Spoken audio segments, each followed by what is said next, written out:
Hello and welcome to the UK Surf Show. We are your hosts. I'm Pete. And I'm Mitch. And on today's show, we go back in time ever so slightly because the guest we've got on today is the reason I was on the show as a guest in the first place. So, ladies and gentlemen, we're going to speak to Mr. Bill Shackman, who you may remember is the surfer who experienced the heart attack in the water in St Andrews. I think it was the winter of lockdown, the first winter of lockdown, or just after the lockdown was sort of lifted. And we're going to get his version of events. Yeah. This was, I've said before, it's pretty emotional actually. And, I wasn't there, but just hearing you two talk about it and hearing Bill's experience of it, well, I nearly went a couple of times, and you said you nearly. I'm really glad you didn't go, because if you'd gone, I would have gone as well. I'm crying because you're crying. That'd have been it. But yeah, and also we get to give Mr. Bill a present during this episode as well. I mean, there's no harm telling you what it is right now, because if you go to that place and you use the discount code UK Surf Show 23, you can get 10% off anything from Srface wetsuits. Also, they've got a sale on at the moment. 20% off a lot of stuff, and you can get up to 30% off a lot of stuff now by using our discount code. Man, that was seamless, Pete. That was seamless. If you had a mic, you should drop it. So I would, but everything will fall over because it's just like basically stacked behind me at the moment, because I'm still not fully into this office yet. But I've got my little display going on here. Things we've had. It's before. almost like product placement. It is. It's like we've got some gripped. We've got some of the waxes that we've been sent and used over the years. Like. B bumps, green stuff, Huey's, West Coast, sticky bump, 6 foot and clean. Got a bit of Canon, GoPro, DJI, Shure. It's all there. All the product placements there. What's the poster next to the IKEA shelf? What up there? On the right? No, on the other side. No. On the other side, by the door. That way. I can see. There's no poster. There's no poster there. There is. There's a thing down the bottom. Down on the floor. Look, just yeah. Oh, that's an old Goonies poster. That might go on the wall. I'm not sure yet. Oh, is that what it is? I knew I recognised it. For those listening on a podcast, welcome to Visual Media. Yeah, so there's that. I'm all ready. I've got my cup of tea. We had an audio nightmare, so this one's out a little bit late because someone was in your house and you couldn't get to your microphone. And I thought we were going to call it a audio hangover. Technical hangover was me going out and getting drunk for the first time in 5 years. Technically, don't break that down yet. We talk about that at the end, because Pete hasn't drunk for about 30 years. We'll definitely come back to that. Come back to that at the end. But should we just jump in with Mr. Bill then?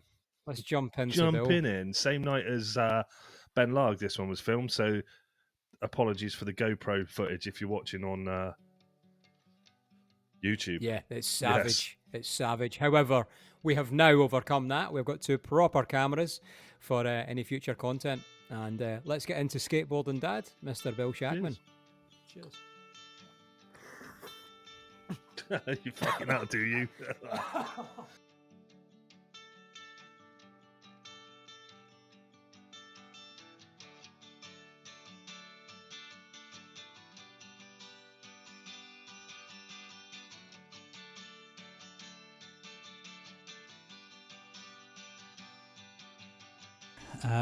My name's Bill Shackman, and I'm a St. Andrews local. Yeah. But I'm originally from Chicago. I was going to say that's not a Scottish accent. It's not a Scottish accent, no.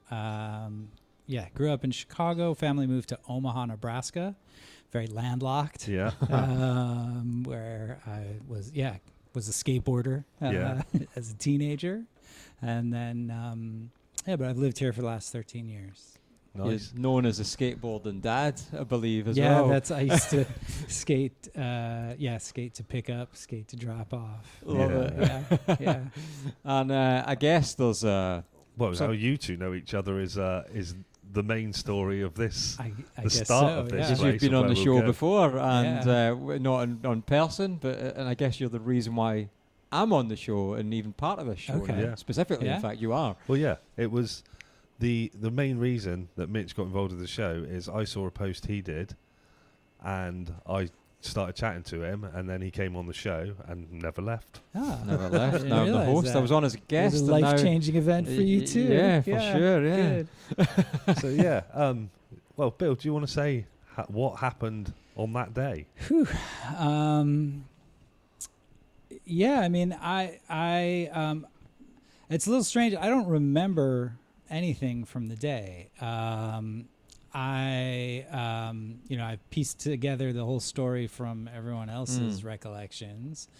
I did not realize I had a congenital heart condition, although it does make sense of my family history. Yeah. But I was out surfing in some pretty heavy conditions. That I kind of do recall. I kind of remember seeing some heavy waves. It was a big day. It was definitely a big day. I remember being excited to go. I remember, getting suited up first thing to get out. And then everything else is blank. But I had a sudden cardiac arrest. Immediately passed out when I think you and Lewis saw me and rushed down to do CPR. Thank God you were there. And there's a defibrillator there, and worked on me for, 15 minutes or so, yeah. 15 minutes before we got you into the ambulance. Yeah. And then myself and Ollie continued working on you for, another 20 minutes or so. I think it was before the air ambulance landed on next to us, and finally a paramedic arrived, because I think even though we had one ambulance, can't remember, it was the lockdown had just been lifted, if I remember right. Yeah. And it's an absolute testament to how strapped the NHS were. Yeah. As I recall, there was no paramedics on that ambulance crew, which is pretty standard. Yeah. So myself and Bill seemingly still had control in the ambulance, which was not what you want. Yeah. At all. Yeah. And so, I just remember waking up in the hospital. Apparently I had been conscious for a long time and been kind of like repeating myself over and over. It was not clear I would ever regain consciousness. But I kind of, I remember coming to and getting taken to the cardiac ward, and being explained you've had a cardiac arrest, and just kind of slowly accepting that. And how is that? Is that, how do you accept that? Is that like, because to me that's just like, it'd be like mind blowing, sort of like not knowing where to go from it. Like, I mean, I remember being very confused and asking over and over, what happened? Did I have a heart attack? What happened? Because it just took a while to sink in. Yeah. I came to in the hospital. It was clear, something happened. Yeah. But without any memory of it, it was all just a big confusing blur. Yeah. The acceptance kind of settled in pretty quickly, because it was clear like where I was. I was weak, I was tired, a little disoriented. But I went from going out in the morning surfing and thinking I was completely fit and, kind of in a way at my peak physically, to, waking up in the hospital wondering, am I going to be able to surf again? Am I going to have a normal life? Like what's in store? Yeah. So it's pretty dramatic. Pretty mad, isn't it? Yeah. I mean, like, not only like how, like, I think people would think how you deal with that. It's that thing of like, how did you? I know you just said tired and weak, but how did your body feel after like something like that's happened to you? It's like, is it obviously it's a massive strain on your body, but like what sort of things you feel like afterwards? Can you remember like waking up and coming around? Was there anything? Yeah, I mean, I was sore. You did a good job. I can only. I was maybe a bit heavy-handed on the chest compressions. Thank goodness you had to be, because I definitely remember feeling that kind of like bruised soreness. Yeah. But I was also just weak. It took energy to get up out of bed to walk. At first in the hospital, even just down the corridor. Yeah. was an effort, and it took a long time to build up my strength again. Like when I got home, I had trouble sleeping as well. It was like I was afraid every time I closed my eyes, am I going to wake up again? But then I'd be exhausted. I'd finally sleep, and then get up and kind of go for a walk first thing in the morning, and the walks would get further and further. So I'd start out just going around the block, going half a mile, go walk up towards Craigtown. Was that a worry in itself? Like then, being on your own and thinking, right, I'm going for a walk on my own. Absolutely. I remember, bumping into a friend once on the walk, and they said, "Well, aren't you? Why are you worried?" Like, I said, "Yeah, it could happen anywhere. Like that's the truth is that I can't live the rest of my life in fear.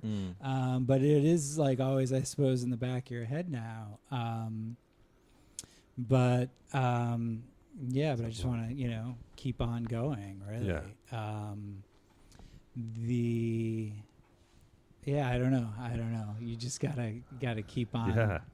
Keeping on. Keep on keeping on. Yeah. But do you think like the chances of that happening on that day when there's 2 or 3 people that knew what to do, and you got one guy who's, been in the army and has had that training. There was a doctor there, I believe. There was someone else there that knew what they were doing. The chances of 3 people being there on that day that knew what they were doing. It's really incredible. I mean, it really does feel miraculous that everything fell into place.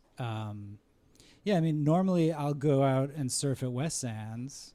If I'd been out here, on my own, that would be it. Yeah. Or, even worse, if I'd been at home, just sitting around, no one would have found me until I got back.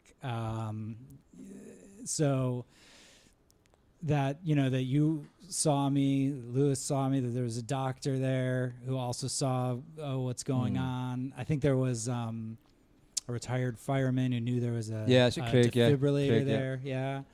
And you said, like, you couldn't get my wetsuit off. Someone said, "Oh, here's scissors," You got the wetsuit off, like I'm all wet. You couldn't get the defibrillator attached. We need a towel. Oh, here's a towel. Like everything just clicked into place. It was like a magician's box because all the tools that were needed just kept appearing. It was pretty insane. It's just incredible, really. And I think, I guess I wasn't sure coming and speaking about this. I'm trying to sit and not say nothing because I've done my piece and spoke about it, and that's why I was on the show. But at the same time, I guess there's people will be listening who won't have heard what was going on. And I think just for context, the first time I saw you afterwards, I didn't realise it was you. I'd been back up. I was doing my traditional Boxing Day Santa Claus surf in a Santa costume. I was up here with Special K, my other half. And I'd just come out the water, and I actually walked. Bill was obviously out on a walk on the beach, and I walked straight past you in a dripping wet Santa costume, which was hanging off my body. And then I got in my van. I didn't know it was you. And Special K said, "I think that's Bill." And I was like, "Nah, it can't be. It must have been so odd." And the best thing is that the day that happened with you, I had packed the van. I was going to do my Santa surf that day. Okay. So I could just imagine the headlines of Santa saving Bill Shackman on the beach. Santa doing chest compressions. Santa's not just for Christmas. Yeah, really. That is a different but story. I suppose from my own perspective then,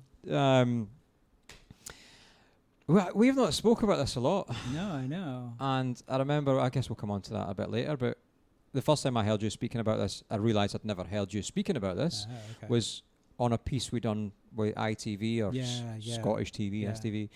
It was the first time I realised I'd heard you speak about it. So actually, probably this is the most in-depth we're ever going to speak about it as well. So, post-lockdown, I think it was November time, but 2 years ago now? Yeah. I drove up I was shielding at home and drove up to St Andrews for a surf. And it was a big day. It was a really big day. It's like, 15 seconds, something like that. In fact, you've got get well soon cards Yeah, that that's I had right. made The up, which card has you got made with I Magic put Seaweed. the screenshot of the day of Magic Seaweed, you know, with the Yeah. forecast, and it was just that, and it was something like, if you ever see this forecast, do not whenever go it looks surfing. like that, it's like, okay. And the whole I'll see I'm it this surprised one. it didn't say something along the lines of, like, oh, remember this day? I know you might want to forget Yeah. it, but there And it what was is. amazing, we actually put the card was- in the Toasty Shack, and the amount of the community, Yeah. not just surfers, that signed it and left a message was Yeah. insane. It was so touching to get Yeah, that card and it's realize nice. that it was like a whole community that had come together to Yeah. So I came up for a surf on this big crazy day, and it's weird because I'm not one of them. I feel like there's a thing in surfing where people have to stand on a beach and almost show off how much beach knowledge they've got about, there's a bowl over there and this Yeah, and sandbar and yeah. swell directions, and if it's a north-northwest, like, shut up, there's a wave, get in, or it's not good enough, Yeah. don't get in, whatever. Yeah. But I would normally turn up, look good enough, going. And for Yeah. some reason that day, I waited and I Ah. didn't get in, which I would never do, but it was good enough to go Yeah. in. And something made me wait. And I was slowly getting changed into my wetsuit. I had my wetsuit half on, and I had seen, turns out to be you, Yeah. lying on the floor right at water's edge. And I just assumed, like me, bad back, just stretching. Just stretching out. So I continued getting my wetsuit on, and it was a cold day, I remember that. Yeah. My wetsuit was literally half on, not even pulled up. And I looked back over, and it was the way there was people stood over you, aimlessly, I want to say, with Yeah. no disrespect to them, Yeah. wanting to help, but Knowing not knowing something how. was And I wrong. knew it was wrong. Yeah. And I literally screamed to Swanee, our friend. I was telling you about Swanee today, Yeah. gold teeth.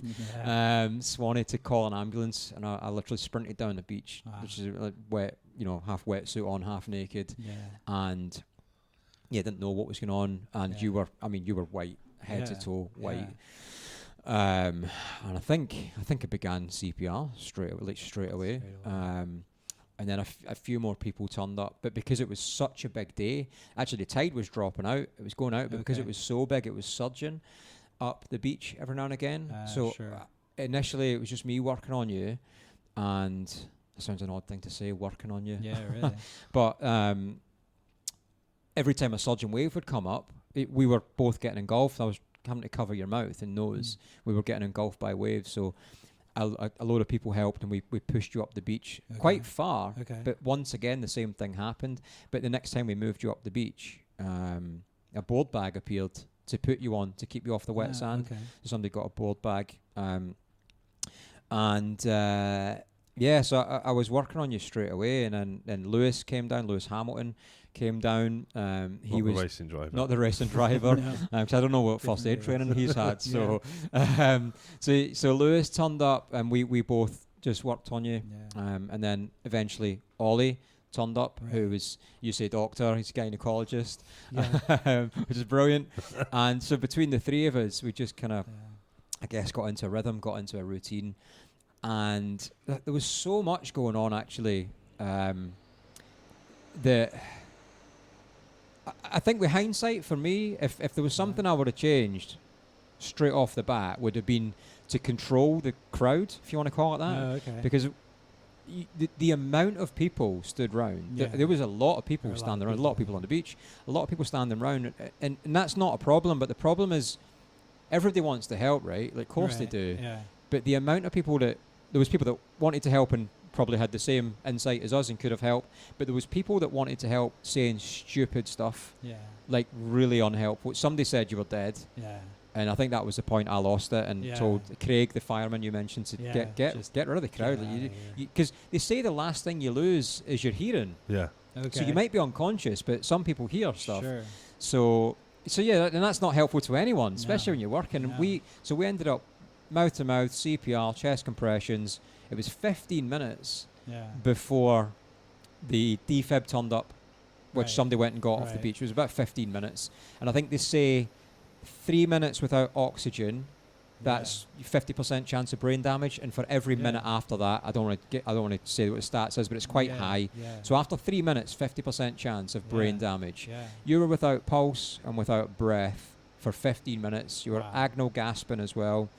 And we worked on you the whole time, and then I was desperate Yeah. for the ambulance to turn up, Yeah. I like would imagine. desperate.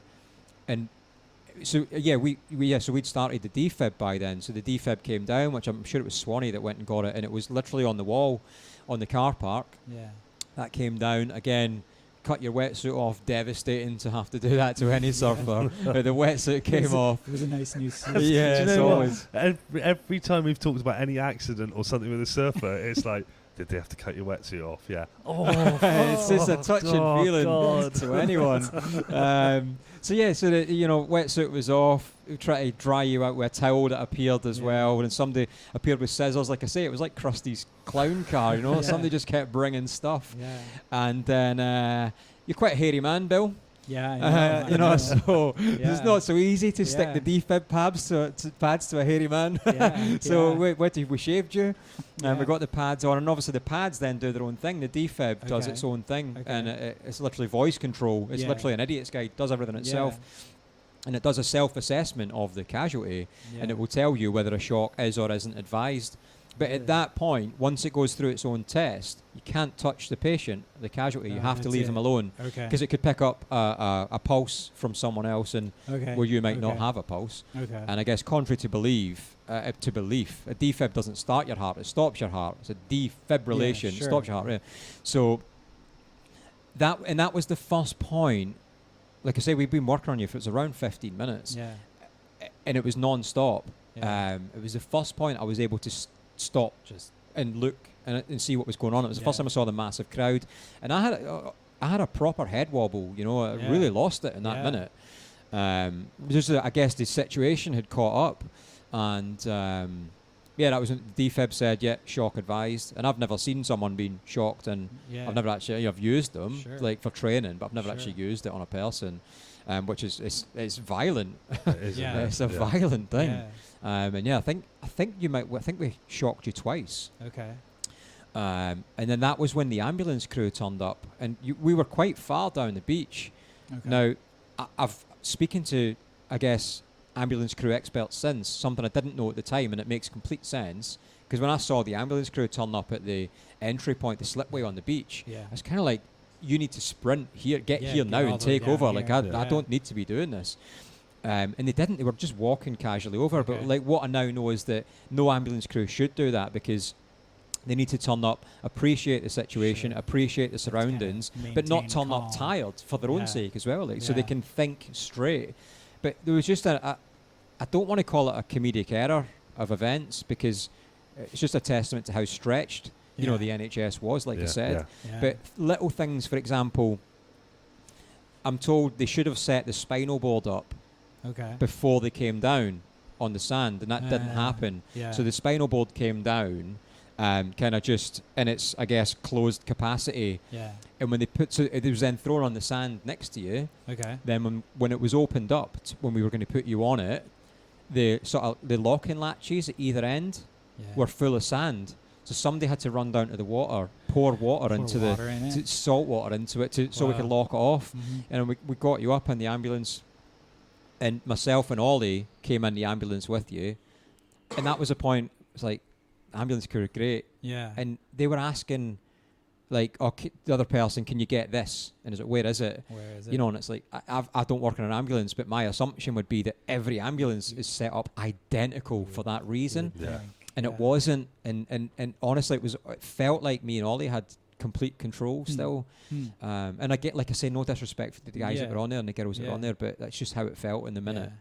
Until that paramedic turned up. And it was only then, so this must have been like half an hour longer afterwards when we finally came out the ambulance. And that was when I found out about Ollie, actually, because when the paramedic from the helicopter came in, she said, right, which one of you two is the doctor? Because that's how Ollie, and he is a doctor, but that's how he'd introduced himself. He said, which one of you two is the doctor? He went, it's me, but, I'm a gynecologist. Which I actually stopped, and it was almost, I didn't laugh out loud, but it was a little, like I didn't see it coming at all. And then, the paramedic crew take over, and we came out the ambulance, and then, it wasn't long before the ambulance left. But you were screaming you were screaming your head off at that point. But up till then, there was nothing. Yeah. Apart from my breath. That's a good sign, though. You know? Yeah, I guess. Well, no. Screaming is a great sign. It's a great sign because it means somebody's breathing. And so that's what we heard as it drove off. And actually, that was good to hear.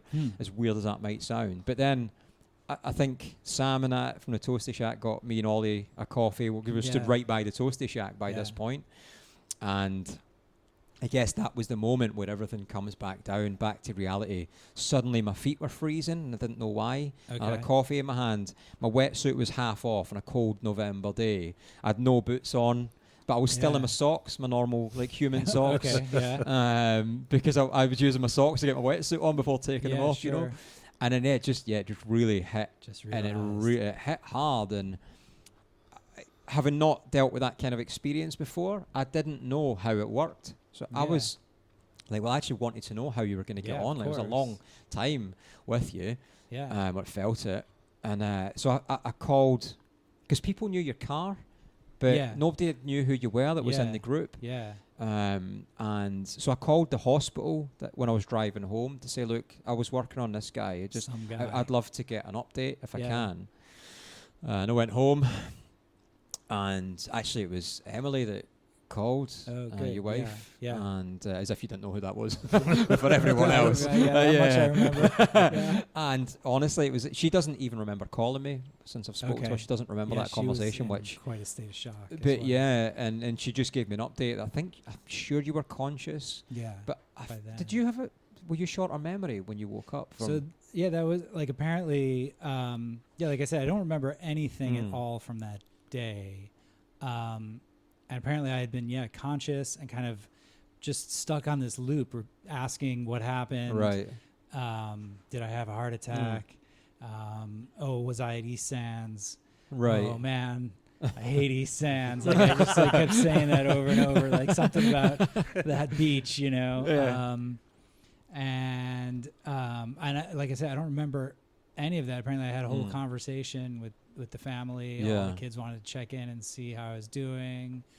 And I don't remember any of that until that night when I finally kind of came to. Like, I remember hearing this tune.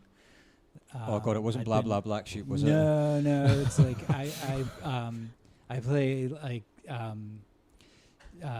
Scottish lute music, and so I had been working on this tune. I think there's something about that, I'd been working on that the night before or something, and it kind of pulled me through. Yeah. And it was like waking up from a dream, really. I mean, it felt like I woke up in the hospital and suddenly could remember who I was. You know, like I said, I didn't remember what happened, but you know, in fact, afterwards, I remember being kind of so shocked by the whole experience of having lost my memory and not knowing what had happened. Yeah.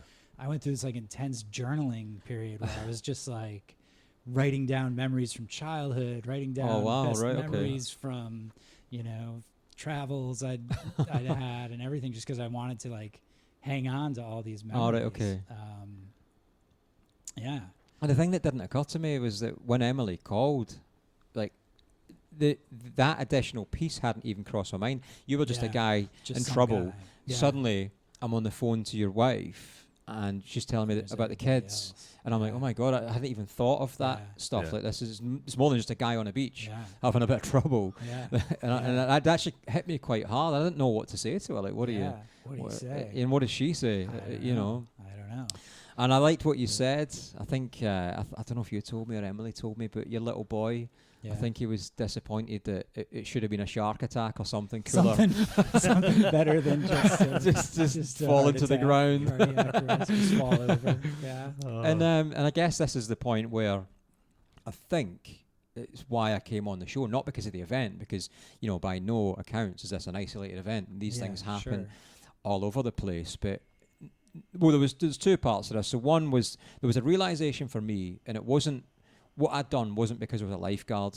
It was because of my experience, army experience, life experience, stuff like that, and just, I guess, able to just in a moment, or at least in that instance, react. Yeah. Because I realised, had I not had that and I had been a lifeguard, I probably would have froze. And I spoke to a few other lifeguard mates, and somebody a good friend, I don't want to name her, but she had said she had just refreshed her lifeguard refresher training. Okay.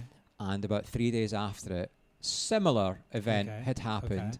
But had it happened the day before she'd refreshed, she would have been rabbit in headlights. And actually, a lot of people said the same. A lot of people So, freeze up. and the other bit was that I realised that, and you know, with a you know, so I guess a micro following on social media, I wanted to use the experience to highlight the importance of how, if everybody on the planet had a basic understanding of first aid or CPR, the world would be a much safer place. Because had you been there alone and no one was about, or someone was about that had no idea what to do, that completely different outcome, absolutely no doubt. And that, I think, using that, and I think I made a quite open and honest post about it and just spoke about what happened, and you know, and then we've been able to use it between us through various channels and social media and TV to highlight that exact thing, because ultimately wasn't what me, Ollie, and Lewis done. You know, we just bought some time. It was the defib. Sure. It was all about the defib. We just Yeah. bought the time. Yeah. And highlighting, I think the program was called The Circuit we got involved with. Yeah, there's the circuit, which kind of connects through. That's, I think, the British Heart Foundation has a program called The Circuit, which is really just a network of defibrillators, so that first responders know where the nearest defibrillator is. Yeah. Yeah, and I've worked with Operation Heart Start, which is kind of the local group that maintains the defibrillators here in St. Andrews, and I think in other locations around Fife. We in fact, raised some money and installed a couple of defibrillators at West Sands. Because there had been a defibrillator there, but it was locked up. Oh, right. In here, I think. Actually. Right. Or in one of the buildings here. Yeah, okay. And so now there's one that's like solar powered that's out there. Oh, right, another okay. one at the far end of the beach. And I think part of the problem from speaking to the guys from the circuit was that there's I can't remember what the stats were, but there was something like 30,000 defibrillators that have been bought, not registered, out and about, where there's a lot of, I don't want to, again, I won't name and shame, but there's companies that would, I'll just use an example, let's say a bowls club, like a bowling club, which normally you can just walk straight past and look in, but you don't have access to go in. Maybe some of them places will have a defibrillator for their members, and that might be the closest one to somebody that's just had an RTA or something, but it's not accessible, it's not registered, it's there for their personal use. So the circuit was trying to get these all registered, networked, who's looking after, who's maintaining, so they're accessible for everyone, because, let's say, ultimately that made the difference. It really did. I mean, how's your life changed since that day? How's my life changed since? Yeah, since that day. Whew. I mean, on the one hand, I'm like always grateful that I'm here. Yeah. Like I think about it a lot. Every day. It's like a blessing that I'm still here. Because it could just as easily been the other way. So there's a certain, I suppose, level of gratitude that is just natural. But on the other hand, it's you get on with things. Like I don't dwell on it. It does. It's funny. I still surf, and people say, "Oh, aren't you scared?" Like, and the truth is, it's kind of the opposite. It like reaffirms for me, like I'm doing what I love doing.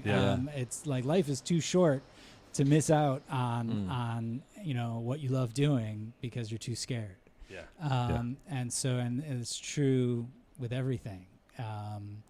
Like I think it really reinforced how important fundamental relationships are. It was in the middle of lockdown. It was like, or really it was at the end of lockdown. I just spent all that time with 3 kids and my wife, and really like by the end of that experience you're kind of like ready to like I just want to kill one of them. But as soon as this happened, it was like, oh, every second that I can spend with them is a blessing. And I cherished every moment. Like, let's let's play another round of Mario Kart. Like, you know, even just Yeah. the littlest things made such an important difference. Yeah, definitely. Yeah, and it made me really, I think, appreciate all the relationships. You know, like you said, it's really about the network of other people. Yeah. Like, if I weren't here, I wouldn't know the difference. Yeah. Right. Yeah. But to have left behind that loss and hurt that, you know, that Definitely. my kids would have experienced, Yeah. that'd be tragic. Yeah. So yeah, I mean, yeah, it makes a difference. Yeah, definitely. Were you yeah. were you told you wouldn't surf again? Yeah, so the yeah, I remember having this conversation with the doctor, and I think the doctor kind of wanted to be really firm with me, like, you know, well, this is it, you know, your surfing days are over, and I really questioned that, you know, I was like crushed. You could see, like, oh, this is what got me through lockdown, Yeah. and has really kept me healthy. Like, Yeah. if it wasn't for surfing, I'd just be sitting on the couch eating more crisps. Playing Mario Kart. Right, yeah, exactly.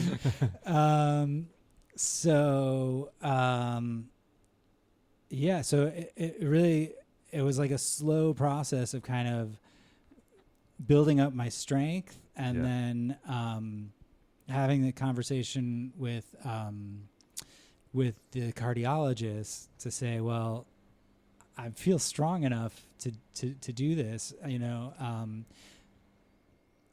I just am a lot safer, I suppose. Like, I'll go out with other people, in safer conditions. Yeah. Yeah, I still get freaked out when I. Do you I'm in refer to the over my cards head. to make sure it's lesser of a forecast than Yeah, what's I on mean, the card? exactly. If it's going to That's be the too limit big, right I there. just won't go out. Yeah. Yeah.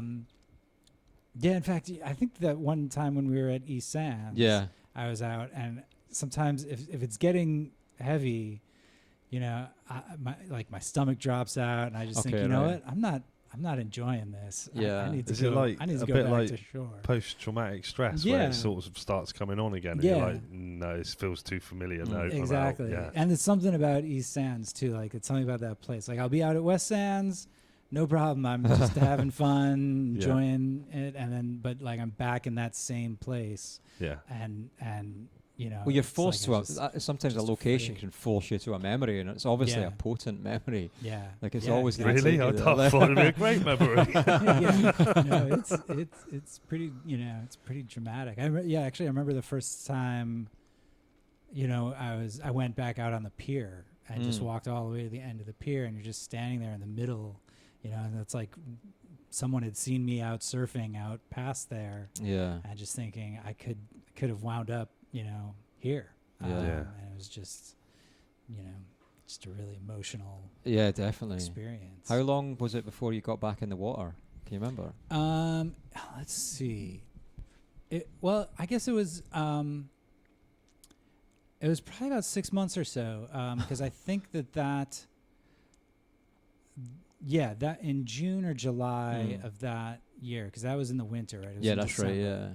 And that summer, I remember going. I have a group of friends that have a picnic Right. at East Sands and barbecue, and I brought along my board, and some other friends had boards out, and I had my wife insisted that I wear a life jacket, and I was really out, like, probably not even in, you know, over my knees, and you could see everyone was watching. One of my friends is a doctor. All the music so stopped. Everyone's just watching, making sure, and I was like, guys, I'm okay. This is not, you know. I tell you what, you know how fun it is to try and surf when everyone's watching you anyway. Yeah, It's just like, exactly. oh. And these were not waves. These were like little tiny waves. It was just like, I'm just paddling around. Yeah. I'm going to catch a little tiny wave. But, yeah, I mean, but that, you know, so that was like my first time back in. It took a while after that to kind of work up the nerve to like really go surf, I suppose. Well, what's been fantastic is we've surfed a few times together since. And actually, we surfed not too long probably after your first surf, but I remember paddling out and being like, is that Bill? Nah, it's not Bill. Couldn't be. It could not be Yeah. Bill, and paralled off. Yeah, Like, yeah. must have looked really rude. Like, I'm not getting involved this time. I say, That's what I was you're on gonna your say. bloody own. Yeah, It's been like yeah, that. really. Is that Bill? Yeah, I'm going to West I'm Sands. getting out of here. Yeah. Yeah, no, like I said, I mean, I really like, I don't go far out. Like as soon as I Yeah. feel like once I'm in over my head, I'm Okay. just cautious now. Do you feel a bit like challenge accepted when a doctor told you that? Like, I guess as a surfer, you must know you're suppose. going back. Yeah, there was a little bit of that. Like, Yeah. yeah, I mean, because I remember having that conversation with the first doctor and kind of questioning him, like, are you sure? Like, really, this is it? And then talking to, there's a fantastic nurse, a cardiac nurse who Okay. works with all the patients in the cardiac ward. And she kind of reassured me, like, don't worry, that's not like the final say. Yeah. Don't give up. Yeah, okay. Because I think she could tell that, like, Disheartened. without that, like, it would have been a longer road to recovery Definitely, for yeah. me. Like, Yeah. it wouldn't be like a goal at the end of it. Okay. Like, 'cause I remember thinking, I'm going out, I'm walking, I'm jogging, Mm. but it's like, why am I going to keep on jogging if I don't have, Yeah.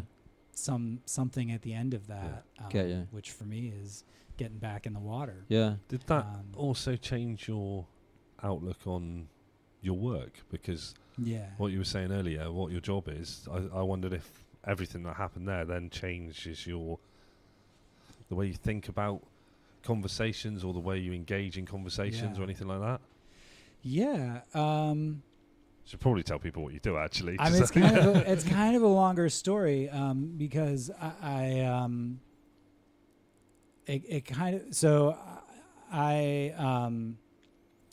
during the process of recovery, Yeah. applied for a position at the Divinity School to work as an editor of an encyclopedia of theology. Yeah. And so, yeah, I think I part of applied for that job as Yeah, you well. missed I that just opportunity. missed that. And I think, well, I don't know. In the process of recovery, I spent a lot of time kind of getting back to basics philosophically. Like, I was a philosophy student and wanted to kind of, I was reading Sartre's Being and Nothingness. I kind of wanted to build everything up from the base level almost. And so the work in theology, I suppose, kind of was a reaffirmation for me that there's something to this. That Right. like, I'm not giving up on finding meaning in life. And that I'm now even more fascinated at how people construct meaning, how people find purpose, and all the different systems that they build up to make that, work for them. Okay. And yeah, I mean, I've had now an incredible opportunity to like contact some of the finest minds in the world, really, and ask them to contribute, their piece to that. Okay. So it's that's been pretty incredible. You sit back. This podcast is about to go in a whole different direction. Not where you expect This it is to go. all I'm about to get a soul pull through. And then, and so this position then opened up this year at the university at St. Andrews as for an interfaith chaplain. And so in a way, for me, it feels like an opportunity to kind of bring some of that, that systematic, knowledge and thought just down to kind of basic principles and working with people. We're there at the chaplaincy to like listen and support students with whatever problems they might have. So it's been kind of eye-opening to see what bothers people, what they need help with, and how how I can be there for them. Yeah, right. And it feels like an incredible opportunity. Yeah. I mean, like even just to be alive is one thing. Yeah. To then help someone else with their own struggles is even more powerful. Do you think, like, I often think, like, might sound a bit cheesy, but I often think there is a very, very close link to surfing and like being like surfing and philosophy sort of thing. Like you can see things in it where like you know, it's like the constant struggle of like trying to get out and then only to be pushed back to where you didn't want to be in the first place. I told you need to work on your paddling. Yeah, I know. And you know, there's lots of things like that can cross over. But I don't know. I find a lot of surfers are quite sort of connected. Philosophical. Philosophical, connected. Yeah, maybe it's that, or maybe I just listened to too much Alan Watts or something like that. Maybe, you know? I don't know. I mean, there is something, you know, you have to be focused. You have to be in the moment. Yeah. Right? You're not thinking about what was or what, you know, the next wave might be. You're like, you're right there, right now. I think that's the only way, isn't it? Because like we used to do a question of like, can you explain surfing, or what do you get from surfing? And a lot of people just went, it's just like, you know, you get and there's that thing when you get onto a board and you're like going down the face of a wave and there's nothing around you apart from either at the front of your board or like 2 or 4 foot in front of your board, and that's the only thing that's it's a simple question, but actually it's such an individual based quite a deep answer, because suddenly in a moment you might be thinking about that and thinking it's not just, well, I love it, you know, that's not an answer, is it? You know, there is a very deep thing about, I think, loving it and doing it. I mean, I don't know. I mean, philosophically, I'm very attached to the notion of flux, that everything's in a constant process and a state of change. Yeah. And surfing is, to me, part of that is about harnessing that, right? Yeah. This wave is just this invisible line of energy that's moving its way through the water, and you become a part of that, right? And you participate in that flow. In a concrete way, right? It's not just an idea. You actually experience that. And I suppose you got that same thing of, you know, that moment is not going to last. It can't last. Everything passes. This too shall pass. That one. The thing I find interesting as well is that, and actually you could probably speak from experience on this, is that because clearly your mindset's changed, your outlook on life's changed, the way you approach, talk has changed. I always find it really interesting, and I wonder, as humans, are we lazy by nature? Because I guess, you know, somebody might, lose their leg in a freak accident, and then suddenly have gone from doing nothing to they've gone and climbed Everest. It takes these extreme events to maybe put life into perspective. And I always wonder why aren't we just ingrained like that in the first place? Why does it need that for so many people? Or another question, why are we here? There's no simple answer to that. No. And there shouldn't be. But I don't know. There's who knows? Let's just shut up and move on, Mitch. No, I think that's where your question. That's what I was getting from your question. That's impossible. I want to know. It's individual, isn't it? It's to the individual. Like, I know, like a lot, it does seem to happen to a lot of people, and I know that could even be to the point of, well, your mindset changes. Like when someone tells you can't do it, and don't tell me I can't do it, I will do it. Like someone says, you've lost your leg, you're not going to be able to do anything now. Well, actually, I will show you I will do it, you know? It's like a different drive, different focus, I'd say, it put a lot of, like, life's minor annoyances into perspective, right? Yeah. Especially coming out of lockdown, where it was like, why'd you put the dish soap over here? The dish soap goes over here. It can't go over that way. Keep it in my house. It's like, exactly. And it's just like, now I just don't care about any of that stuff anymore. Right? Yeah. Like, my kids have said, like, you're just not angry anymore. And it's like, well, if I'm going to get angry, it's going to be at something big, right? It's a bigger picture thinking, isn't it? You totally. know, like racism, sexism, those I'll get really angry about. But, like, you know, the little stuff, I don't sweat it anymore. It does help put life into perspective, doesn't it? A bit. I can definitely relate to that. Things that used to annoy me pre-events of things that have happened. Suddenly, I don't even mind losing face over something which is so irrelevant, like cutting somebody up or whatever it might be. I'm happily just to lose face, be shouted at, and move on with my day, because the bigger picture, who cares? Who cares about that? What I remember about you as well, Bill, is when did I see you? It must have been. It could only have been a month after the event. It must have been in the January. I think it was just after New Year when I saw you at East Sands, and you looked how you look now. Yeah. Like from how we had seen you, you know. Yeah. white, no breath, no pulse, no oxygen. You were in a bad way. Yeah. To suddenly just a guy walking down the Just beach. walking on Like the I beach. couldn't believe how quickly. So Yeah, did they have to do anything? Was there anything you had to have done? Yeah. So I had a pacemaker put in. Yeah. Which is really just like a backup defibrillator. Yeah. Like it doesn't regulate my pulse or anything. But it will if my heart rate gets accelerated above a certain level, or if it really what happened was an arrhythmia, right? So it was like my heartbeat became erratic, and then that then it stopped. Yeah. Okay. And so if it were ever to kind of become erratic again, that pacemaker would kick in and regulate my heartbeat. And if it stopped, it would defibrillate.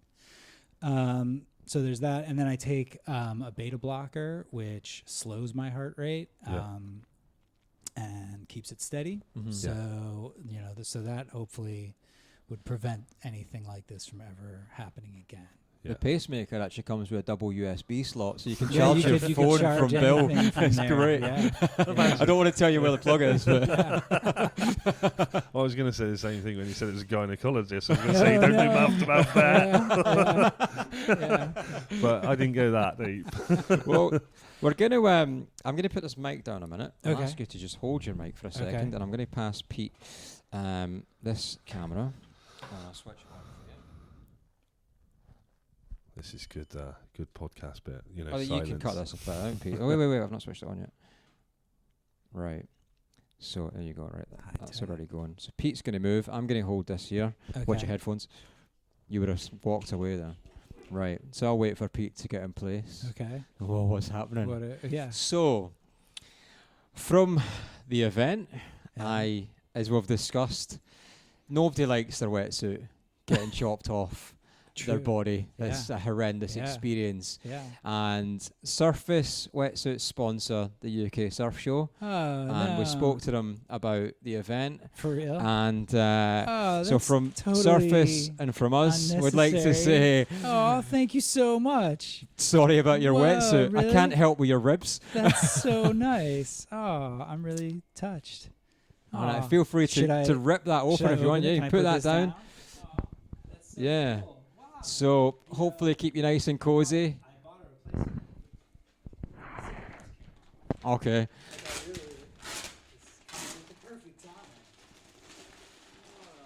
So it's a nice winter hooded suit for you, yeah.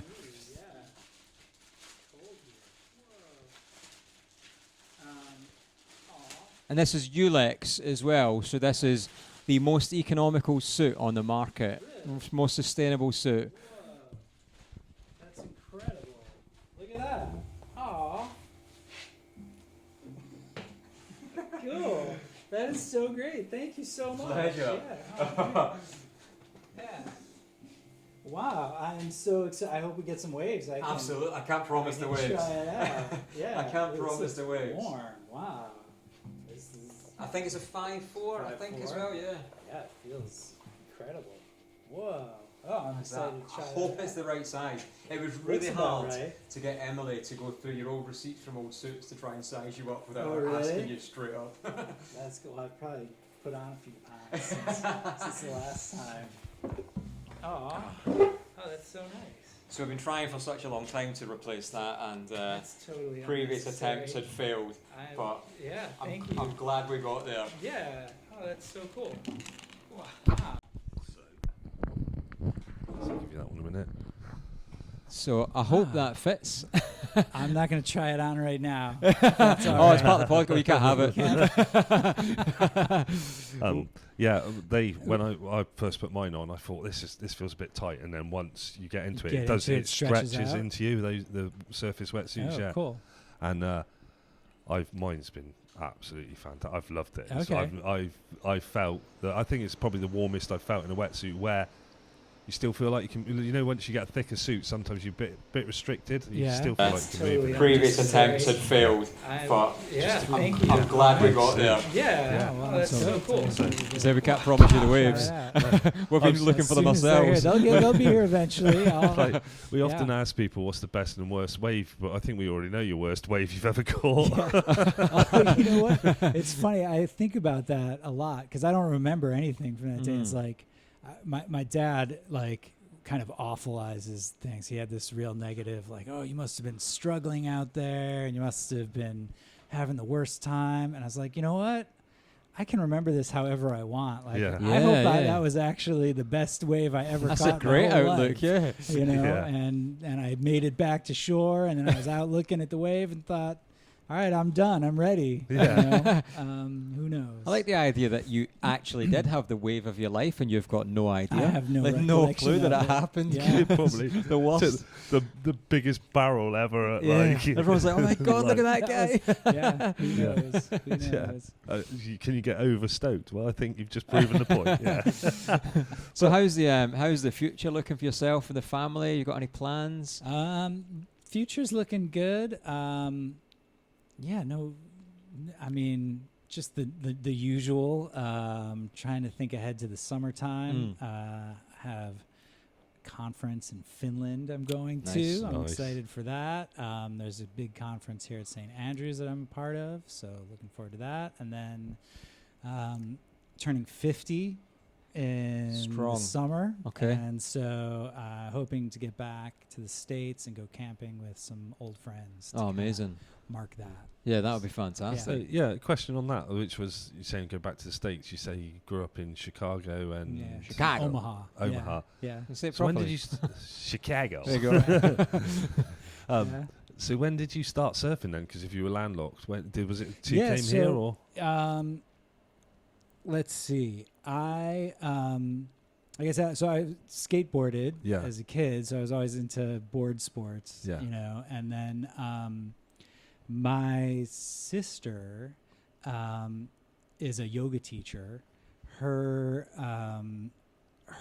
instructor lived in Maui. Yeah. And so for family vacation, when was it? It was before we were here. We went out to visit, and I went for, I thought, well, I'm here, I should take advantage. Yeah, definitely. I did, like a lesson, caught a wave immediately. I was just like, oh, that's it. This is it. Next day I'm back. I want to rent a board. I'm back The out amount there. of people that say, I had a lesson, caught a wave. And, that was me, it. You know when you know, don't you? Yeah, immediately. So then, and then we moved here, and I was always excited at the possibility of surfing, but I didn't have wetsuit, didn't have board, didn't have anything. I was home, or I was out visiting friends in Colorado, and we went paddleboarding on the Colorado River. Nice. And so as soon as I got on the paddleboard again, I was like, ooh, this is it. Like I like this.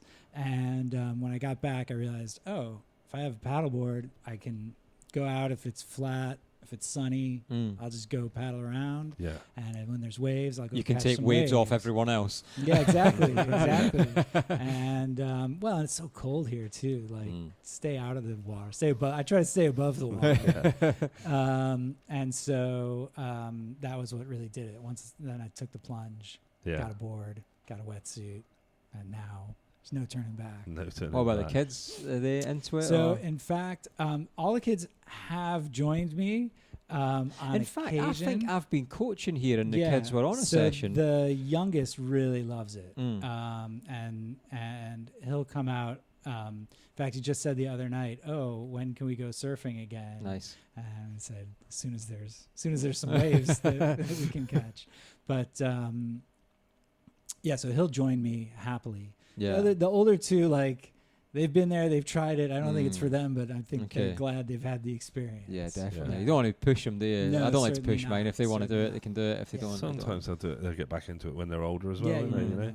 No, It's such a nice thing to do with your kids as well. It really And is. it's so It's like really I fun. love when a kids catch a wave. It's just that feeling of, oh my god, Yeah. Sure. don't be better than me though.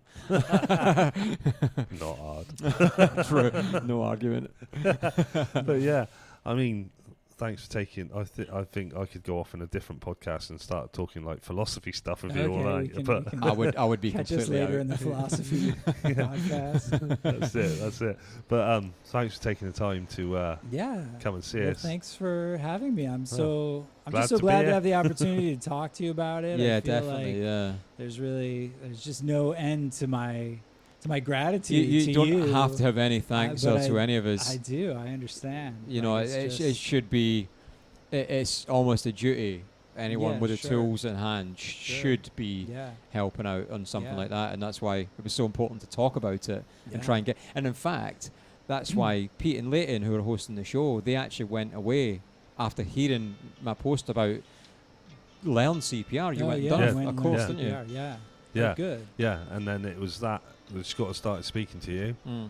Then, as I say, he came on and I couldn't get rid of him, and he eventually pushed Leighton out, and now he's in the seat. And now I'll get rid of Pete and my plan's complete. Okay. And it'll just be the me show. next week And it'll I'll be- be my own guest. Seem like a good team. You don't want to break up a good thing. Yeah, but as I say, thanks for coming on.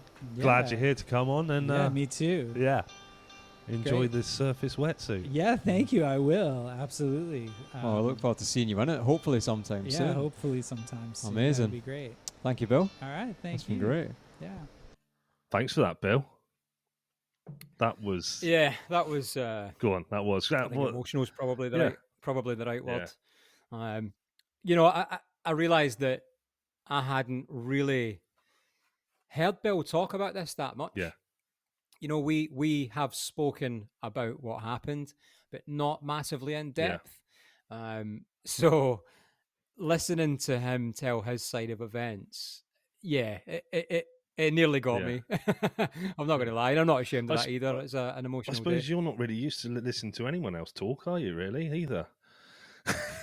Fucking hell. Yeah, you've had that lined up since we recorded, haven't you? Listening to Bill share his side of my events were.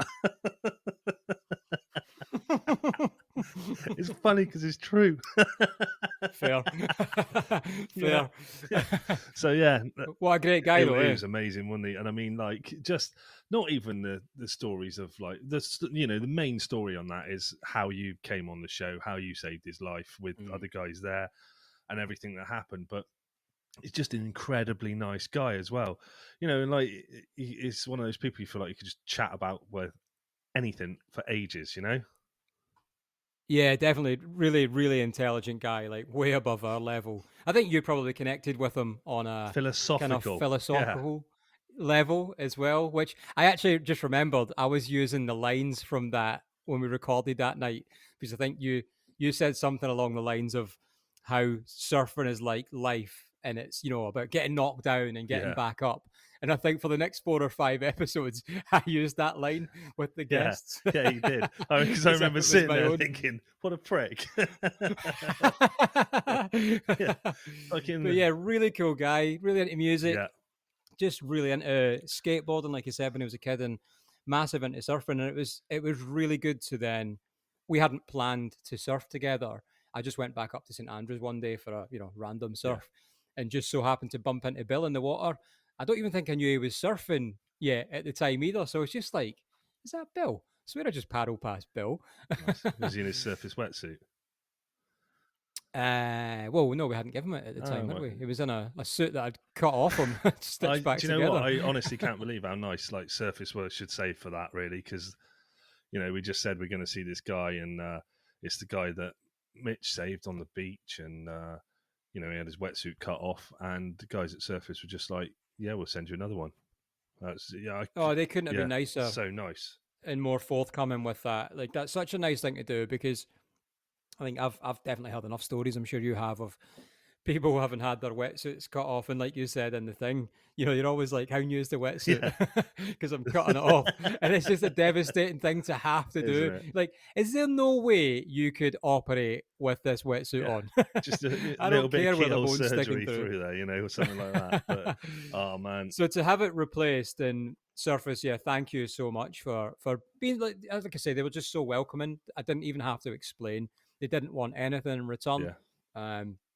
But yeah, I know Bill's been in it and it fits as that's well. good. He's quite a hard person to gauge size wise It's about because 18 foot tall. I That's tried why. to I tried to after the event, I actually tried to get the wetsuit replaced, and another brand was going to do it, and then they Yeah. didn't.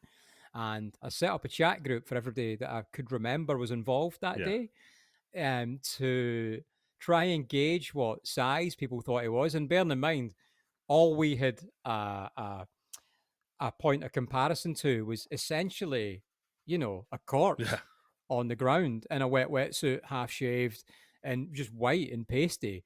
So there were people who were like, "Oh, I think he's a small," and other people were like, "He's definitely a 3XL."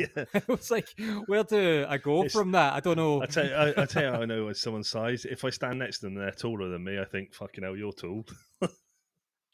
That's how I go. Well, that didn't help. I'm 6'2", 6'3". I've been saying it wrong. I measured myself the other day. I think I'm 6'3", but I've been saying I'm 6'1" for like 20 years. So yeah.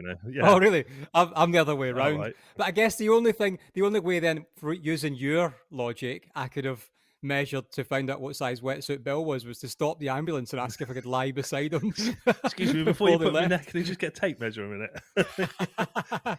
Yeah, well, for next time, won't you? But I mean, yeah, that was great. That was great, and thanks to Duke Scotland and Sam Larg for letting us film, in that place. He let us use the place for free and everything, and that was really nice of him. And if you can see this little T-shirt here that I'm sporting at the moment, it's nothing to do with Duke's or Cheesy Toast Shack. It's his brother's company. It's Black House Cold Water Sports, and that's in Tyree. You got one of these, Mitch? You've been to Tyree over there, haven't you? You got one of these? I have a jumper of Black House Water Sports, if I'm going to pronounce it correctly. Well, at least you can. It seems like we just pronounce that correctly, but not the Cheesy Toast Shack or the Cheese Toasty Shack or whatever the hell it's called now. I can't remember. Do you think it would be easier for us just to sponsor the Largs? Tea. Oh, that's what you get because you made me choke on my tea in the intro. Yeah. So that's it. Just sponsor the Larg family. Just a lot of them. That's it. They're all bloody nice people. Totally. Anyway, so yeah. And that's an episode to look forward to as well. Actually, is Sam Larg. Yeah. He's Toasty Shack. Do you know what? We got some. That's going to be a good Sam's one. another one because he's got quite a strong Scottish accent. Like loads of people have said about Swanee. It was amazing. Couldn't understand anything he said, but it was amazing. Do you know what? I've had so much feedback, even from mates and stuff that have listened round here, random other people. Like Swanee's episode has gone down so well. Bearing in mind, nobody knew what he was saying, but people were like, "Oh, like it just sounded funny." I knew that was the time to laugh. Yeah. No, it's a strong accent, but I thought I could keep up with him, and people can keep up with that. It's fine. I think that's part of the thing, isn't it? His accent's so strong. It's when he goes into the stories and he starts going, "Oh, you're like that," like going into like a bit. You're like, "What did you say there?" But no, he was absolutely fantastic. Well, it's funny. There was for anybody that's listened, right? For anybody that's listened, there would have been something he would have said over and over and over. And I was listening to this episode or the end of this episode in the office at Lost Shore. Again, we always listen, don't we, for continuity, make sure everything's okay, and we've not dropped a bollock, left something in there we shouldn't have. You listen because you like the sound of your own voice. Yeah, I cut the rest out. But there was a bit, the guy that I worked beside, Collins, a marketing guy, he wrote down this line next to me, like on paper, and he was like, "Oh, I love when Scottish people say that." And I was like, I looked at it and I was like, what? And it took me a while to work out what it was, but as soon as I saw it, I got it. And it was when Swanee said, I was like, ah. Did you pick up on that? Ah. So he said quite a lot. I was like, ah. No, I didn't pick up and somebody on wrote that. it down in words, which it's just like obviously Scottish lingo. Was like, ah. I was like that. Yeah. I was like that, which I guess is the real words. I was like, but is slang for I was like this. Yeah. You know, I was like this. I was like that. He was like, I was that. like that. Yeah. But he wrote it down on a bit of paper, and I was like, I was like at. I was like, what? And I was he's like, like, there's no way nobody else knows what that means. I was like, So we got Well, maybe a you should make similar the first thing down version. here, and like people do this face, and they drop the at, but they pull a face in that bit. So it's going to be difficult because I'm going to do it to this camera, so you'll see it when you play it back. So it goes, yeah, and I was like, so basically I was like, and they drop the at, and they just pull a face, or I was Use a like, face. and everyone knows what that means. That's exact. Yeah, it's the exact same expression, just obviously with lingo. That's what it's a better way of explaining it. But yeah, so Swanee's episode went down really well. Yeah, so Swanee's episode went down amazing, didn't it? It did. It went down really well. And like I said, the reason, do you know, I don't know if we mentioned it, but Swanee was also massively involved that day with Bill Shackman as well. He was on the beach. It was Swanee that got the defib. And yeah, so if I haven't mentioned that, I mentioned it. You just ignored him. Swanee's bound to know where the defib is. Swanee knows where quickest route to hospitals, defibs, medical equipment, everything. It's just mapped out everywhere for him. Anything that can access a breakfast, he's on it. It wouldn't surprise me if he's like stood next to the Cheese Toasty Shack, just defibbing himself to get a free toasty or something. Just reheating the cheese. Yeah, amazing. So that went down well. Had any surf recently, Pete? Don't talk to me about surfing. I haven't been surfing for so long. I was chatting to someone the other day, and I pretty much feel like I'm just the biggest fraud on the planet at the moment doing a surf show where I don't actually ever go surfing. I've been to the Wave, hung out with Ben Larg, Ben Skinner, and a few of the other people there when the Shaka Surf women were there. Vet was there, and Sally from Yonder. Oh, that was at Rookie Ripples. Yeah, that was on as well. So Lucas was there as well. Lucas is coming on the show at some point. He confirmed it to me while I was there. So now I've said that, I'm holding into it. So yeah, that was good. I've been around surf things, been chatting to loads of people about surf, just haven't been fucking surfing. It just hasn't happened. I went drinking. Should we get on to that? Let's tell the good people. When's the last time you had a drink? Properly before lockdown. It was probably 2017, 18, something like that. But before that, it was probably about 7 years before that as well. Yeah, okay. So and that's because I'm a terrible alcoholic. It's not because you're against it, is it? It's not because you're against it. It's just that you wake up in people's houses. I literally just cannot like drink anymore. I've never found anything I like to drink, so I end up mixing drinks, and I just end up just like the worst fucking hangovers ever. Like, so I went out Saturday night. It's now Monday evening, and I still feel like absolute arse, and I'll probably feel like this till about Thursday or Friday. Yeah, but I bet you having a drink in you makes your presence tolerable. It does, definitely. But yesterday, I threw up so much and so hard, I've burst all the blood vessels in my face. My eyes are bloodshot, and like probably look well good on the camera. Get this hat down to cover my face a bit because it's it was so bad. I mean, just like.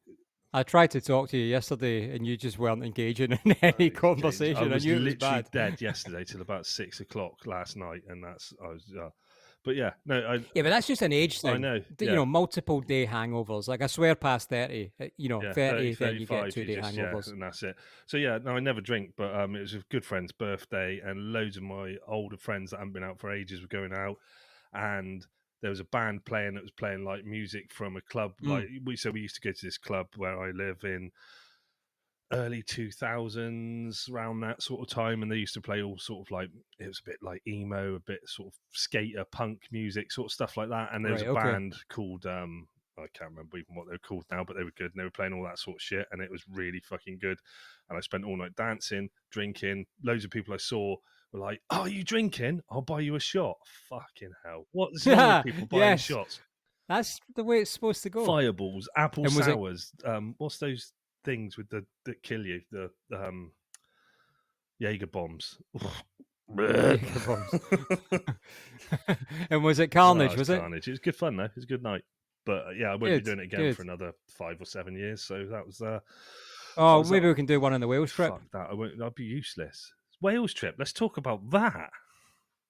Well, we'll do one at the end of the Wales trip. We're going to Wales. We are going to Wales. We're going to Wales. Can't wait. You couldn't have got away with this drinking conversation quicker. Oh, it's just no point. It's a useless thing that people just shouldn't do when you get over a certain age. I don't know. I was How listening. much money did you spend? Oh, not too much actually. I wasn't too bad because I think people get buying me shots, so I didn't actually spend that much. I literally only spent about 40 Nice. quid on a night out. Just feel like a hot chick, just getting drinks bought for you. I am a hot chick. Look at me. Hey. You can be what you want Yeah. to be, Pete. It's 2023. But yeah, it was. It's. Yeah. Anyway, let's move on from that. So Wales. So Wales. We're going to Wales. We're going to Wales. We've done the Scotland edition. We've done Newquay, and Wales we're super stoked for. Yes. You might have seen on the stories. What we're after, though, is you, the listeners' thoughts on guests and who we should have Mate, on. we've had so many already. Plus, I think this is going to end up on the Sunday when we first get down there. We might be ending up doing a little meet up on the Sunday night because I've already had loads of people saying that they want to meet up with us and say hello and stuff like that. So, nice. Yeah, we'll arrange somewhere. UK Surf Show paddle out. Not on the Sunday night. After what? You're going to do that after driving down from Scotland and then paddle out on the Sunday night? Mate, it's like the shortest drive I do for a surf these Is it? days. Yeah. Yeah. You know, Kent not Road too or bad. what? Yeah, mate, I've had quite a bit of surf. That's utter shit. But I mean, I surfed twice in a week with the kids, which is unheard of. In fact, we surfed last Monday, the kids, and it was the first time in like, I don't know, 2 years or something they've been in the water, which is devastating. So I was absolutely stoked for that, and they were catching waves. Is that before or after your boy broke his arm? Well, he broke his wrist like 3-4 months ago. He's just not made a big song and dance about it because he's a Mitchell, and we just don't. We don't. You have to be taken to hospital. That's just how is it it goes. really, or is it? If he's a Mitchell, surely he would have told you about it in some form, and you would have heard about it by now. Oh yeah, I was aware there was an issue, but not how big an issue it was. You just didn't care.